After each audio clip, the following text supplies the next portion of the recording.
Hello beautiful soul! Welcome back to my channel. This is May Chang Ame from Japan, Kabayan. Taurus, this reading is for you. Tingnan natin, August 2024, ang kaperahan mo. Maraming salamat na sa mga subscriber nyo, subscriber, cross-watcher, at sa mga bagong pasok dyan. Welcome na welcome kayo sa bahay ni Ate Aimee.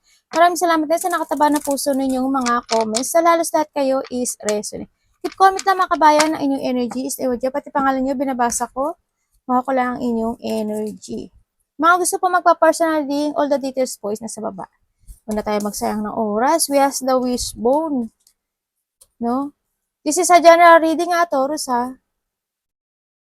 Yan, may mga wish granted daw. Ako na nakikita sa'yo.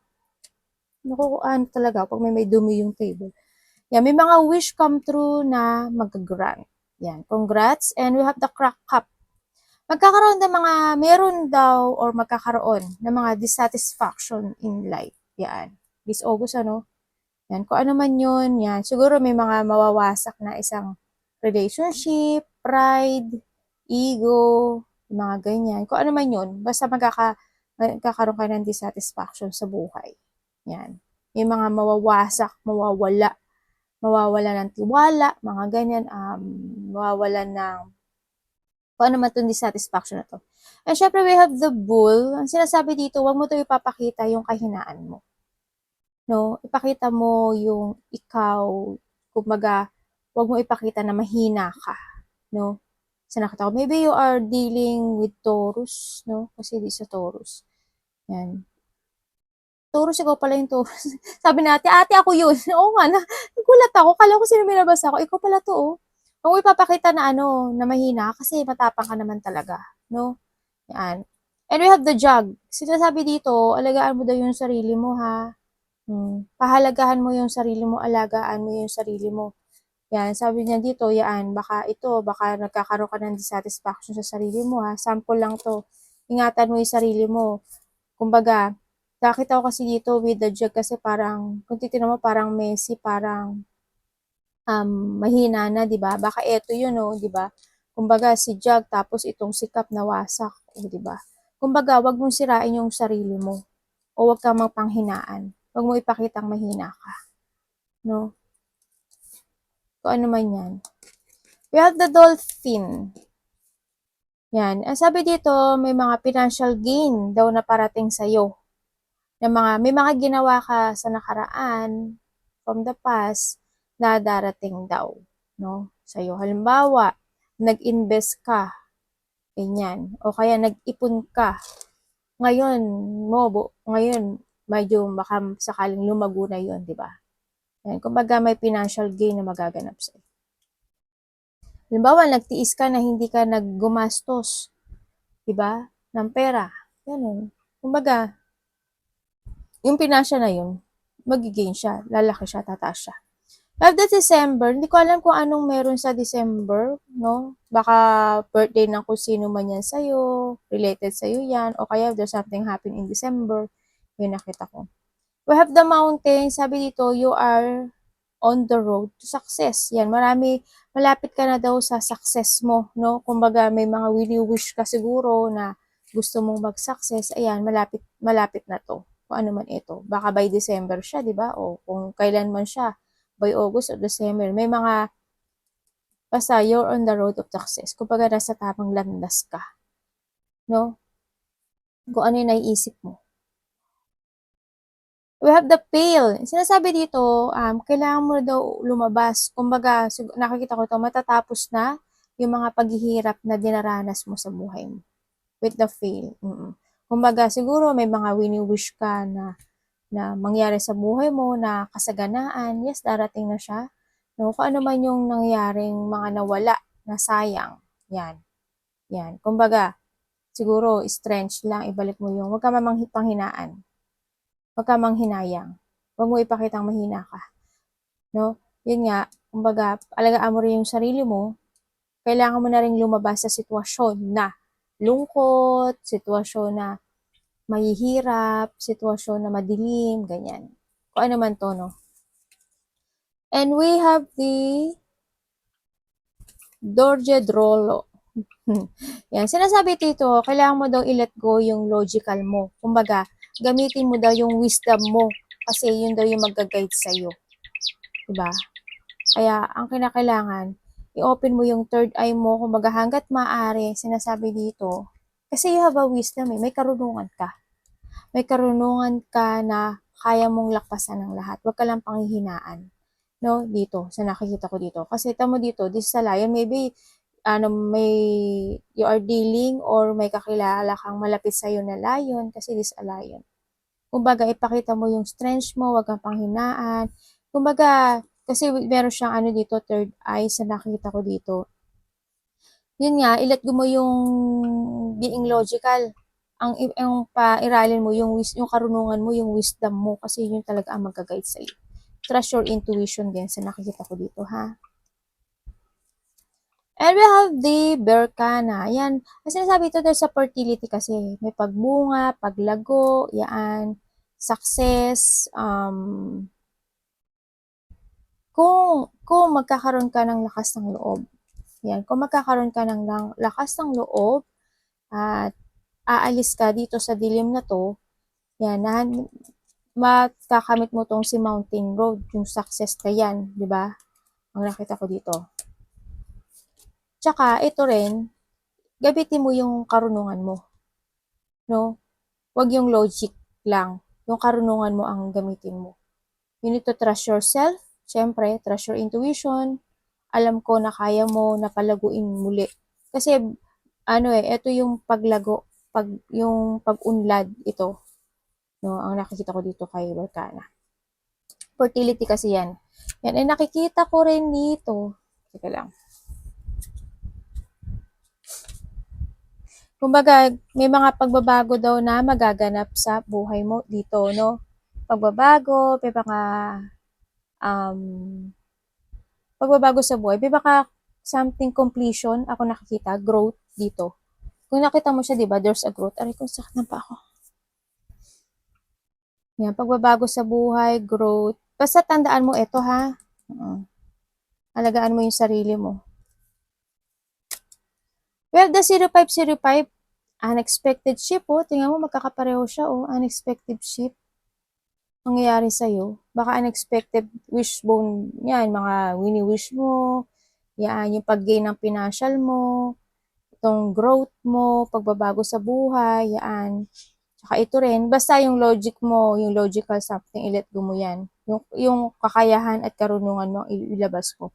Kasi unexpected ship, 0505, baka related sa'yo, nakakita ka ng mga ganito. The number serve as a gentle nudge to pursue whatever interest you most. Saan ka ba interesado? Yan. Kung saan ka interesado, gawin mo. Kasi there's a growth ako nakikita. At nahandito ka kay success, diba? Baga, this is a time na lumabas ka dyan sa dilim at lumabas ka sa situation na meron ka ngayon. Nakita ko dito, no? It's possible that something could rock you both, diba? But you end exactly where you belong, which could be in somebody's arms, your dream job or abroad. Kung may mga dream kayo na mga new job, new work, pag-abroad, yan, eto na ang yes, makakapag-abroad po kayo. Kung ina-expect nyo at inag-aasam kayo na mag-abroad, yes, lalabas na kayo sa, matatapos na yung mga paghihirap nyo. This is a dream come true. And we have the cutting ties. Sinasabi dito, you may need a current position. Oh my God. Parang yun na nga, di ba? Parang ikakat mo yung situation mo na ngayon. You need to cut the position daw ngayon, yung current position, and look for something better. Diba? Kung maghanap ka ng mga mas better sa sitwasyon mo sa ngayon. Ang nakita ko ito. Ending a job doesn't mean burning bridge. O, tama naman. Hindi naman porket inad mo at nag-change ka ng position ng current situation mo, hindi naman porket ganun, di ba? Kumbaga, pumunta ka daw, go with grace. Pumunta ka sa alam mo na magiging better ang situation mo, magiging better ang buhay mo. Tandaan mo, nasa sayo to si fertility, nasa sayo to si growth, oh. Hindi sa sayo to, oh. Ayan na, oh. Eto na. Iilat mo yan si logic mo, no? Kasi, you will success. Ayan na, oh. Magsasuccess ka, promise. This is the time. This is the time to let go o paglabas sa isang situation na alam mong hindi ka nag-growth, ganyan. Kung ano man yan, wala sa'yo naman yun eh. Pero this is a lucky card. Ang laki ng card mo ah. Sinapol ko yan ah, hindi ako nandaya. Naku po, magagalit sa universe pang nandaya tayo. Promise. This is the time. Tingnan natin, kaperahan. Gumin na anak. Nahulog yung anak ko. Oy, de. Ang gumin na. Kawawa naman ang anak ko na. Ang gumin na. Nahulog siya dun sa ano ko, sa balikat ko. Kasi inunat ko yung paa ko. O, baba na muna anak niya kay Taurus. Okay. Josu. Okay, ito tumatiyo. Taurus, kaperahan. August 2024. Anak ko, matatamaan ka nito, anak. Taurus, August 2024. Oh, sorry po. Mm.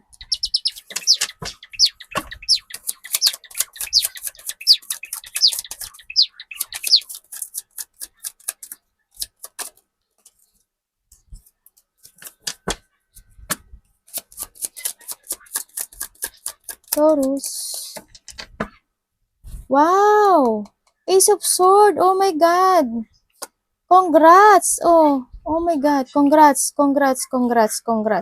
Okay, sinasabi dito, ito na, this Ay, oo nga, mag-iiwanan ka nga. May shipment na mangyayari sa'yo. Sabi dito, wag ka daw susuko, oh. Wag kang susuko, kumbaga, eto yan. Yan, oh. Kumbaga, yung nahandito ka sa dilim, or nahandito ka sa sitwasyon mo ngayon. Yes, matatapos na siya, no? Kumbaga, wag ka lang susuko. Magkakaroon ka ng success. Isipin mo rin yung sarili mo, oh. Sa nakita ko to. Isipin mo daw yung sarili mo. Ayan, more on sarili to. Ito mo, eto yan, oh, be. Eto yan, be. Sorry, Taurus, ah. Parang tanga lang si ate, no? Kala mong close lang, ganyan. Andito ka, oh, Taurus, oh, ayan. You need to take care of yourself.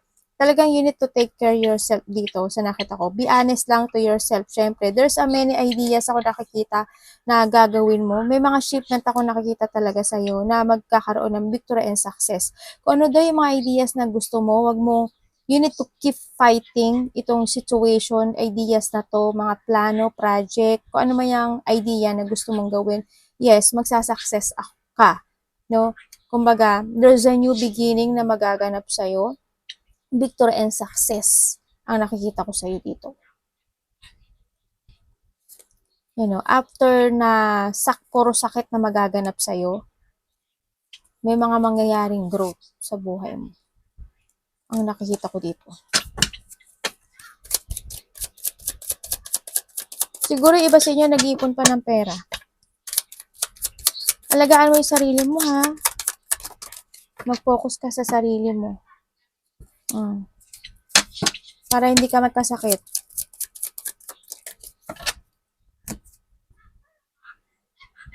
Basta lakasan mo lang daw yung loob mo.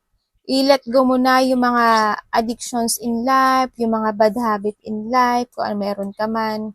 No? Kumbaga, be strong sa nakikita ko dito. Be strong lang daw at huwag kang susuko sa buhay mo. I-force mo daw yung mga balak mo at mga plano or mga idea mo sa buhay mo sa nakikita ko dito. No?